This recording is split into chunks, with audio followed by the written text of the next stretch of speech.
Pretender. Good afternoon, Sean. Across the Spider-Verse was incredible. I walked away with Gwen being my favorite character. Who would you want to see be given a spin-off, and why is it Spider-Punk? Well, I think the question is who can carry, with what we've seen thus far, who could carry a spin-off? And who would be interesting to have a spin-off? Like, I look at Spider-Punk and I see a flavor character. Like, I like a little bit of pepper on everything. I don't want a handful of pepper. The anti-establishment aesthetic of a punk character is very interesting to drop into the movie that we just saw. That it fits and it creates a tension. It creates an exploration of ideas prior to when it becomes a conflict in the story. I don't know if he works as the lead, where he's just fighting against everything, battling against the establishment. I don't know. Maybe if we get more of him, I could see it a little bit better.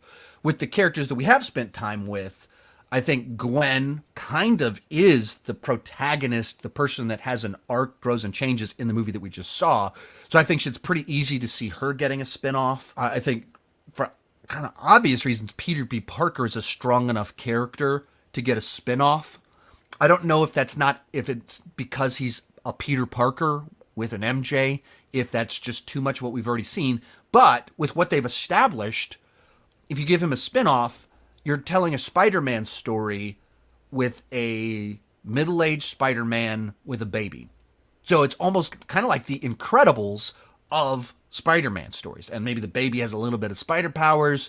So that actually is very unique amongst Spider-Man stories and certainly Spider-Man movies. We haven't really seen that. So I think you could do that and it would be interesting. And as a man in my 40s who loves Spider-Man and has kids, some of that's a little bit more relatable to me. And that's what I said coming into the Spider-Verse, is that I relate to Peter B. Parker because was getting older, have regrets, and have made mistakes. So those arcs resonate a little bit more with me than the teenage angst and figuring out who I am side of normal young Peter Parker, Miles Morales, Spider-Gwen. That's one that would be interesting to me. But those are kind of the safe, obvious answers because they're the characters that are already kind of front and center. I think maybe our Spider-Man 2099, there could be something interesting there, and I'm pretty sure we're going to have a lot of big, gigantic reveals when we get the next film that explore who he is, his backstory, and everything.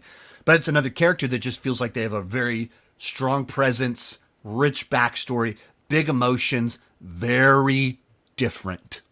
Very different. Most of these clips are pulled from my weekly Patreon live stream. Join at any level and you can join the chat and ask all the questions you want. That's for as little as $2 per month. For $5 per month, you can get your name on my end card. For $25 per month, you can have a monthly video chat with me. Link is in the description for more details, and keep talking movies and TV too much.